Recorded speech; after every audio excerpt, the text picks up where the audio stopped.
नमस्कार दोस्तों। हमको यहाँ पे ऑस्ट्रेलिया में 5 साल हो गए। बट इन 5 सालों में जो सबसे खराब न्यूज़ मैंने इंटरनेशनल स्टूडेंट्स के लिए या फिर माइग्रेंट्स के लिए सुनी है वो 2 दिन पहले आई है। जो है कि जो हमारे स्टूडेंट्स वहाँ से आते हैं, यहाँ पे रहते हैं 2 साल, उसके बाद वो यहाँ पे टेम्पररी वीज़ा पे रहते हैं जिसको 485 बोलते हैं। 485 वीज़ा पे वो 2 3 4 साल रहते हैं। जिस तरीके से उनको वीज़ा मिला है टीआर का, उतना वो यहाँ पे रहते हैं। उसके बाद अगर किसी का पीआर नहीं हो पाता है तो वो लोग फिर से स्टूडेंट वीज़ा के लिए अप्लाई करते हैं, या फिर कोई ट्राई करता है कोई और वीज़ा पे जाने के लिए। बट अगर कोई और वीज़ा का ऑप्शन ही ना बचा हो तो सबसे बेस्ट ऑप्शन सबके लिए अब तक ये था कि वो लोग स्टूडेंट वीज़ा अप्लाई कर देते हैं। बट जैसे कि मैंने बताया, 5 साल की सबसे खराब न्यूज़ हमने अब सुनी है। वो ऐसी है कि अब जो लोग यहाँ पे टीआर पे है वो स्टूडेंट वीज़ा अप्लाई नहीं कर पाएंगे। उससे पहले ये न्यूज आई थी जिसका मैंने ऑलरेडी एक वीडियो बनाया था, जिसमें ऐसा था कि जो लोग यहाँ पे विजिटर वीजा पे आएंगे वो लोग स्टूडेंट वीजा नहीं अप्लाई कर पाएंगे। वो तो चलो ठीक था, वो इतना बड़ा इश्यू नहीं था क्योंकि वो विजिटर वीजा पे नहीं तो कुछ ना कुछ करके स्टूडेंट वीजा पे आने का लोग ट्राई करेंगे। बट अब जो न्यूज आई है, ये जो आया है वो सबसे खराब न्यूज मुझे लगता है अब तक की होगी, क्योंकि 1 जुलाई से ये इम्प्लीमेंट होने वाला है। 1 जुलाई मीन्स लोगों के पास सिर्फ 15 दिन है। बहुत सारे लोग ऐसे होंगे जिन लोगों ने ऑलरेडी कोई और वीजा अप्लाई कर दिया होगा और उसके वीजे की वेट कर रहे होंगे। फॉर एग्जाम्पल, यहाँ पे क्या होता है कि अगर आप कोई परमानेंट वीजा अप्लाई करते हो, कोई स्पॉन्सर वीजा अप्लाई करते हो, तो आपका जो अप्रूवल होता है, जो जैसे नॉमिनेशन होता है, स्पॉन्सरशिप होती है, वो अप्रूव हो जाता है एक बार गवर्नमेंट से। वो अप्रूव होने के बाद आपको वीजा डालना पड़ता है, आपको वीजा के लिए वेट करना पड़ता है। तो वीजा का वेट करने में कभी कभी 5 10 12 महीने भी लग जाते हैं, किसी को पता नहीं होता कितना टाइम लगता है। और 12 महीने के बाद भी आपका वीजा आएगा उसकी कोई गारंटी नहीं है। मोस्ट प्रोबेबली सबका आ ही जाता है, क्योंकि नॉमिनेशन नॉर्मली आपका सब कुछ चेक होकर ही अप्रूव होता है, तो वीजा आने के चांसेस है। बट इन केस अगर आपका वीजा कैंसिल हो गया तो फिर आप क्या करोगे? तो बहुत सारे ऐसे लोग होंगे जिन लोगों ने वीजा ऑलरेडी डाला हुआ होगा, वो अपने वीजे का वेट कर रहे हैं। अगर उनका वीजा नहीं आया तो फिर वो क्या करेंगे? क्योंकि ऑलरेडी उनका टीआर भी नियरली खत्म होने को आया होगा। सिर्फ उनकी यही होप होगी कि अभी ये वीजा अप्रूव हो जाएगा, उसके बाद वो ऑस्ट्रेलिया में पक्के हो जाएंगे। बट पहले क्या होता था कि अगर इनकेस ये वीजा कैंसिल हो गया, रिफ्यूज हो गया, तो फिर लोग स्टूडेंट वीजा फिर से अप्लाई कर देते थे।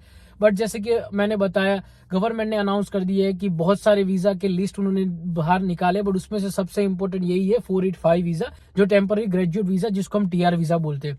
सबसे इंपॉर्टेंट यही है क्योंकि 485 के बाद बहुत सारे ऐसे स्टूडेंट्स होते हैं जिनको फिर से स्टूडेंट वीजा अप्लाई करना पड़ता है।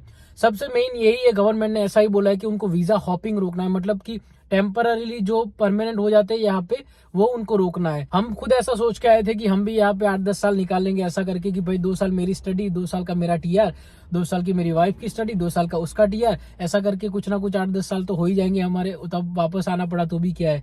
बट अगर अब तक हमने 491 वीजा नहीं लिया होता तो हमारा वो प्लान फेल हो जाता, क्योंकि 1 जुलाई के बाद कोई ऑप्शन नहीं बचेगा। 1 जुलाई के बाद कोई भी बंदा जो 485 वीजा टीआर वीजा पे होगा वो स्टूडेंट वीजा नहीं अप्लाई कर पाएगा। तो गवर्नमेंट करना क्या चाहती है? गवर्नमेंट जो यहाँ का जो वीजा का रेशियो है वो उसको हाफ करना चाहती है, बहुत कम करना चाहती है। और सबसे इजी तरीका उनके लिए यही है, स्टूडेंट वीजा ही है, कि इसका अगर यहाँ पे बहुत सारे लोग जो है उनको वापस भेज देंगे तो बहुत इजीली उनका जो रेशियो है वो आधा हो जाएगा। बट उसकी वजह से मुझे लगता है कि अब ऑस्ट्रेलिया की इकोनॉमी को और ऑस्ट्रेलियन गवर्नमेंट को आने वाले 2 3 सालों में बहुत बड़ा फर्क पड़ने वाला है, क्योंकि बहुत सारे ऐसे लोग होंगे जो अपनी कंट्री से यहाँ पे ऑस्ट्रेलिया आने वाले होंगे, वो 2 बार सोचेंगे, और मेरे ख्याल से सोचना भी चाहिए, क्योंकि यहाँ पे 4 साल में टीआर से पीआर लेना इतना इजी नहीं है अगर आप टाइम पे स्टेप नहीं लेते हो। तो क्या होता है कि यहाँ पे आप आते हो, कभी कोई होता है जो मेलबर्न सिडनी में पढ़ने को चला जाता है, 2 साल आपने वहां पे स्टडी कर दी, उसके बाद सिर्फ आपको 2 साल मिलते हैं। 2 साल में अगर आपको जॉब करनी है, जॉब करके उसके ऊपर पीआर डालना है, तो आपको तुरंत जॉब मिलेगी नहीं। अगर मिल गई तो उसका आपको एक्सपीरियंस दिखाना पड़ेगा। अभी कभी कभी क्या होता है कि ऑस्ट्रेलियन गवर्नमेंट जो आपका ऑक्यूपेशन होती है वो ऑक्यूपेशन लिस्ट में से निकाल देती है, कभी कभी कोई और ऑक्यूपेशन को प्रायोरिटी दे देती है। तो आपको ऐसा लगेगा कि मेरा पीआर आने वाला है, आने वाला है, आते आते चला जाएगा। ऐसा कितने सारे लोगों के साथ हुआ होगा कि वो लोग बोलते कि भाई हमारा ऑलमोस्ट आ गया था, फिर गवर्नमेंट ने रूल चेंज कर दिया। तो आप ऐसे तो रिलाई नहीं रह सकते कि आपका 4 साल में पीआर पक्का हो ही जाएगा। फिर आपको रीजनल में जाओगे स्टडी करने के लिए डायरेक्ट, तो फिर शायद चांस है। बट रीजनल में अगेन अगर आपके पास इनफ पैसे नहीं है, रीजनल में जा रहे हो तो आपके पास इनफ फंड नहीं होगा अपने आप को सपोर्ट करने के लिए, आपको जॉब्स नहीं मिलेगी, तो फिर आप इतनी बड़ी बड़ी फी कैसे पे करोगे, अपना सर्वाइव कैसे कर पाओगे, रहने का वो सब। तो बड़ी सारी मुश्किलें होने वाली है स्टूडेंट्स को आने वाले फ्यूचर में। सबसे बड़ा प्रॉब्लम ये होगा कि जो स्टूडेंट्स यहाँ पे ऑस्ट्रेलिया स्विच कर रहे थे कनाडा के रूल्स की वजह से, मुझे लगता है वो वापस कनाडा, न्यूजीलैंड और लंदन की ओर रुख करेंगे, क्योंकि अब ऑस्ट्रेलिया आना मेरे ख्याल से इतना वर्थ इट नहीं है अगर आप पीआर नहीं ले पाते हो, और अगर रूल चेंज नहीं हो जाता है नियर फ्यूचर में, तो ऐसा भी हो सकता है कि 1 साल बाद 2 साल बाद फिर से गवर्नमेंट रूल्स चेंज कर दे कि भाई चलो 485 वालों को भी हम स्टूडेंट वीजा देंगे, हमको कोई टेंशन नहीं, क्योंकि यहाँ की गवर्नमेंट बहुत सेल्फिश है। मैंने पिछले 2 वीडियो के पहले भी एक बार बताया था कि ऑस्ट्रेलियन गवर्नमेंट बहुत सेल्फिश है, अपने हिसाब से रूल्स बनाती रहती है, जब उनको जरूरत जैसे पड़ती है वो वैसे रूल चेंज कर देते हैं। जैसे कि कोविड के टाइम पे यहाँ पे कोई नहीं आया था, तो कोविड के बाद उन्होंने सडनली सब कुछ ओपन कर दिया, तो इतने सारे स्टूडेंट वीजा, इतने सारे विजिटर्स आए, क्योंकि उनको यहाँ पे लेबर्स की जरूरत थी, तो उनको सस्ता लेबर मिल गया, हमारे जैसे मजदूर लोग मिल गए, मजदूरों ने आके काम कर लिया, अब उनको जरूरत नहीं है, आप चले जाओ वापस, उनका काम हो गया। कोविड के बाद उनको लोगों की जरूरत थी, जो जरूरत थी उनकी वो खत्म हो गई, उनको पैसे चाहिए थे स्टूडेंट से, वो मिल गए, अब आप वापस चले जाओ, उनको कोई जरूरत नहीं है। तो ये मेरे ख्याल से इतना अच्छा डिसीजन नहीं है गवर्नमेंट का, बहुत सारे लोगों को ये डिसअपॉइंट करने वाली चीज है। जो नए स्टूडेंट आने वाले, वो ऑप्शन ये है कि अभी उनको अभी से पता चल गया है, तो उनके पास टाइम है, तो वो आप आते ही प्लान करना स्टार्ट कर दो कि आप पीआर कैसे ले पाओगे। बट जैसे कि मैंने बताया, यहाँ पे इतने सारे इंटरनेशनल स्टूडेंट आते हैं, तो इतने लाखों में इंटरनेशनल स्टूडेंट आएंगे, उसमें से हर साल थोड़े हजारों में सीट्स होती है एवरी स्टेट के पास, कि जैसे तास्मानिया में हम रहते हैं, तो वहाँ पे लास्ट ईयर शायद 1200 सीट्स अलोकेट हुई थी, जो पीआर दे सकते हैं आप, 491, 190 ऐसी, और थोड़े बहुत अलग वीजा होगी। टोटल मिला के वो 3-4 हजार लोगों को सिर्फ पीआर दे सकते हैं पूरे साल में, और यहाँ पे आए होंगे स्टूडेंट्स हजारों में, तो फिर वो कैसे सेट हो पाएगा। तो बहुत सारे लोगों को अगर ये रूल चेंज नहीं हुआ तो वापस जाना पड़ेगा। पहले भी लोग वापस जाते रहे, बट यहाँ पे थोड़ा टाइम स्पेंड करने के बाद, यहाँ पे 8, 10, 11, 12 साल निकाल देते लोग, उसके बाद वापस जाते, तो तब तक वो थोड़ा बहुत पैसा कमा लेते, अपने पैसे बेचते, जो घर वर करना होता है वो सब कर लेते, तो वो सब हो जाता है।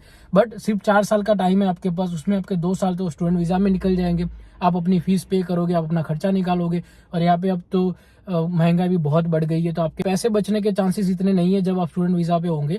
तो ये बहुत बहुत बहुत बड़ा ड्रॉबैक होने वाला है स्टूडेंट्स के लिए। बट पहले जैसे हम आए थे उस टाइम पे ऐसा ही था कि लोग प्रीफर कर रहे थे कनाडा जाना ऑस्ट्रेलिया आने की बजाय, क्योंकि वहाँ पे सब लोग बोल रहे थे कि पीआर इजी था, तो ऐसा हो सकता है। बट अभी रिसेंटली तो हम सब जगह पे न्यूज देख रहे हैं कि सारी कंट्री वाले ऐसे ही बोल रहे हैं कि भाई हमारे यहाँ पे माइग्रेंट इश्यू है।